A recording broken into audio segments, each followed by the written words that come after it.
আসলে আপনাদেরকে নিয়ে দেখে শিক্ষা কি এটাই নিবে সমাজ?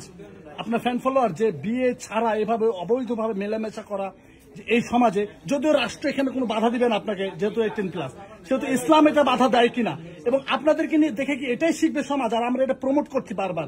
এখানে দায়বদ্ধতা আসলে কার, আপনার না আমার? মানে কি দায়বদ্ধতা আপনি রাখছেন? আমাদের মামলাটাই হয়েছে যে আমাদের সম্পর্ক রিলেটেড কনফ্লিক্টের জন্যই হয়েছে, যে আমরা কি বিয়ে করেছিলাম বা এখানে একটা ডিনায়ালের ব্যাপার চলে আসছিল নাকি কি, এইটা ব্যাপারে কিন্তু মামলাটা চলে এসেছে। দ্বিতীয়ত হচ্ছে আমি আর মামুন এখন আজকে এই স্টেজে ওই ধরনের কোনো সম্পর্কিত নাই। আমরা এখানে জাস্ট এসেছি যে ওর যে প্রবলেমটা আছে সেই প্রবলেমটা আমাকে তুলে ধরেছে, এবং আমিও তাকে বলেছি যে আমি যে কারণে আমি অভিযোগটা ইম্পোজ করে মামলাটা করে দিয়েছি সেটাও আমি তাকে বুঝিয়েছি যে আমার রুট কজই ছিল ওটা, যে তুমি যাতে শিখো এবং তুমি যাতে বুঝতে পারো যে তুমি যেটা করতে চেয়েছিলা বা করেছো সেটা ঠিক না।